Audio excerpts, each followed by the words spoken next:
بسم الله والصلاة والسلام على رسول الله محمد صلى الله عليه وسلم. هنقول في الفيديو ده عن 8 أسئلة في الجافا ديزاين باترن، ممكن يتسألوا في الانترفيو والأنسرز بتاعتهم. أول سؤال بيقول Can you name a few design pattern used in the standard JDK library?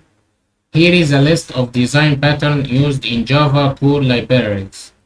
أول design pattern ال abstract factory ده provides an interface for creating families عائلة من related or dependent objects without specifying their concrete classes. في عندي ال document builder factory وال transformer factory وال XPath factory. وفي البيلدر pattern separates the construction of complex object from its representation so that the same constructions process can create different representations. جواه methods ال string builder dot append وال string buffer dot append وال pipe buffer dot put وال float buffer وال double buffer وال long buffer وال int buffer وال short buffer وال character buffer و group layout group add component وال appendable. وال factory method pattern define an interface for creating an object but let subclasses decide. subclasses هي اللي هتحدد which class to instantiate، انهي class تاخد منه ايه instance. factory method lets a class defer instantiation، هيأجل ال instantiation للسب classes بتوعه، زي الكالندر get instance وال resource bundle get bundle والنمبر format get instance والcar set for name وال create URL stream handler والenum set و create marshaller and other similar methods. في prototype design pattern specifies the kinds of object to create using a prototypical instance and create new objects by copying this prototype. prototype بيستخدم ال clone. The class has to implement clonable.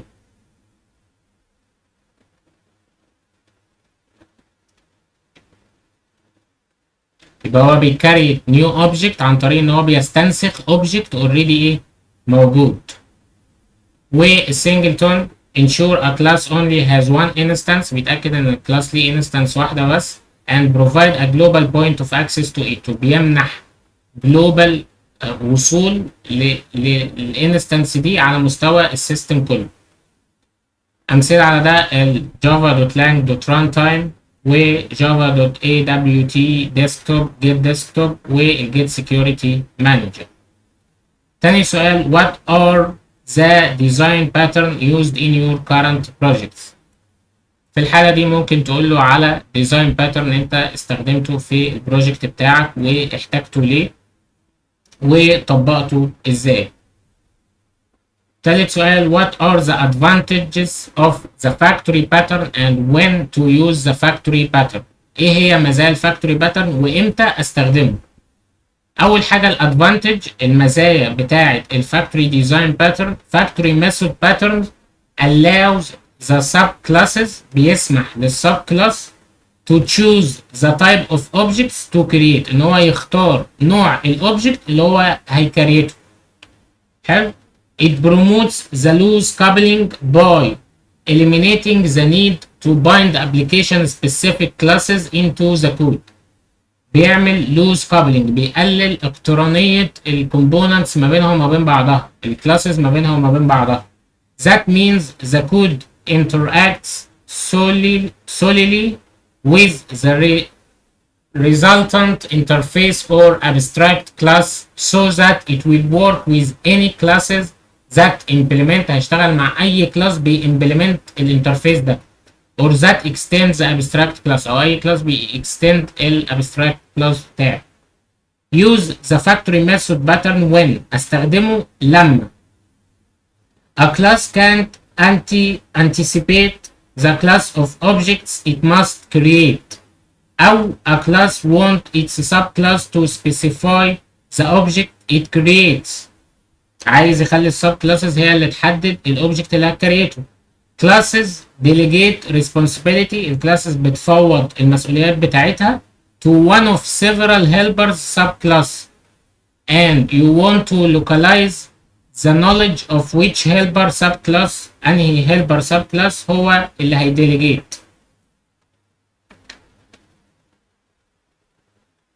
بعد كده name a few object oriented design pattern. سمي قول بعض الاسامي object oriented design pattern. encapsulate what varies. code to an interface rather than to an implementation. delegation principle. ال OCP open closed principle. dry don't repeat yourself. SRP single responsibility principle.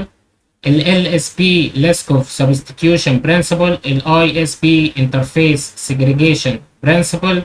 وال dependency injection or inversion principle.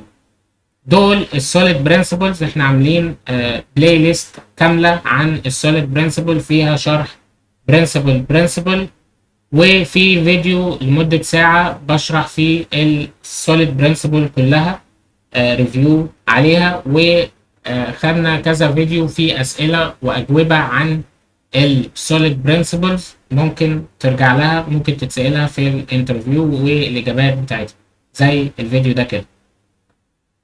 يبقى اسامي object oriented design principle مرة تاني. encapsulate what varies. code to an interface rather than to an implementation.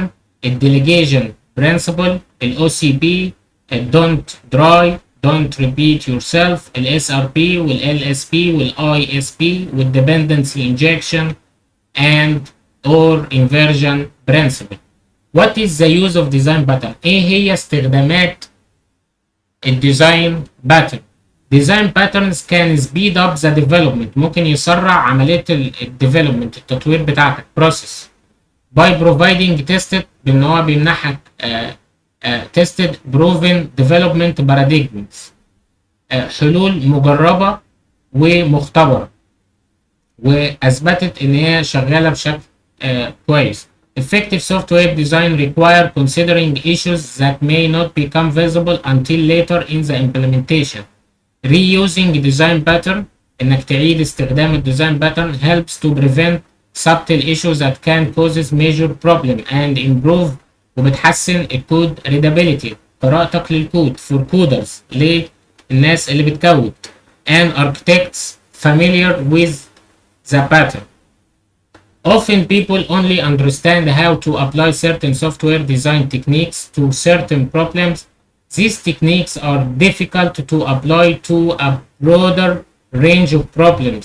Design pattern provide general solution بيمنحك حلول عامة documented معمول لها documentation in a format that doesn't require specific tied to a particular problem. In addition, patterns allow developers بيسمح للديفلوبرز المطورين to communicate using well-known ان هم يستخدموا حاجات متعارف عليها well understood names اسامي متعارف عليها for software interactions. Common design pattern can be improved over time ممكن تتحسن مع الوقت making them more robust than ad hoc designs. Name few gang of four design pattern. الجانج اوف فور ديزاين باترن are broken into 3 categories. creational pattern for creation of objects. يبقى creational design pattern مسؤولة عن ال creation of object. create عشان تفتكرها. حلو؟ يبقى creational pattern بتكريت الاوبجكت. طيب ال structural pattern مسؤولة عن ايه؟ provide relationship علاقة between objects ما بين الاوبجكتس وما بين بعضها. البيهيفيورال باترن مسؤول عن ايه؟ عن define how object interact. السلوك جاي من اسمها behavioral يعني سلوكي. سلوك الاوبجكت هيبقى عامل ازاي؟ او هينتراكت ازاي؟ الكرييشنال باترن in software engineering creational design pattern or design pattern that deal with object creation. طريقة بناء الأوبجكت. mechanism. آلية بناء الأوبجكت. trying to create object in a manner suitable to the situation. أمثلة على ال creational pattern: السنجلتون design pattern، الفاكتوري design pattern، abstract factory، البيلدر، البروتوتايب، الأوبجكت بول design pattern. طيب تاني واحدة ال structural pattern. In software engineering, structural design pattern or design pattern that is the design by identifying a simple way to realize relationship between entities. يبقى ال relationships العلاقة ما بين ال entities بتاعتك.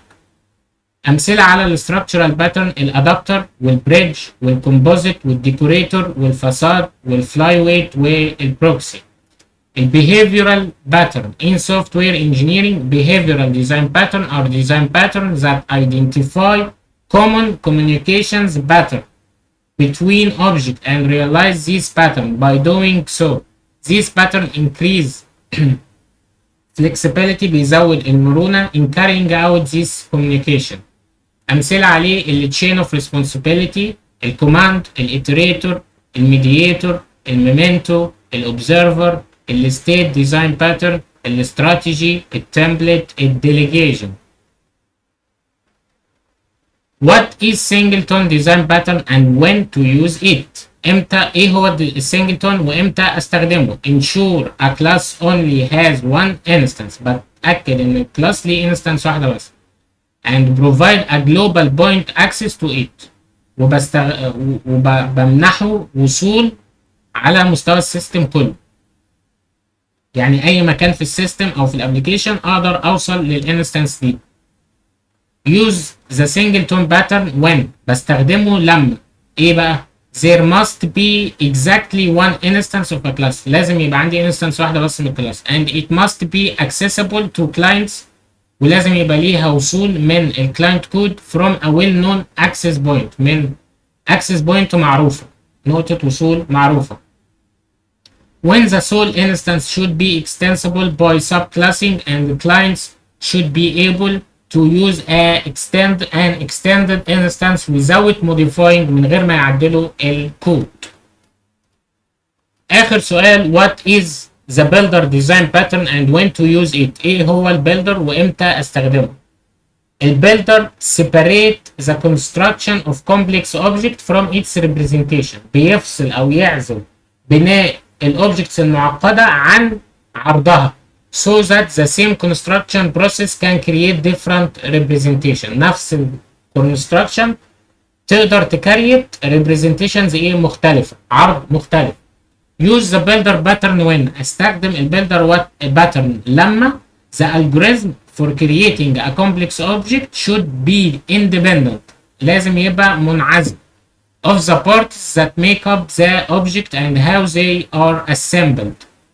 The construction process must allow different representation، عرض مختلف for the objects that constructed، للأوبجكت اللي اتعمل له construction بناء. ودول كانوا 8 أسئلة في الجافا ديزاين باترن انترفيو questions والانسرز بتاعتهم.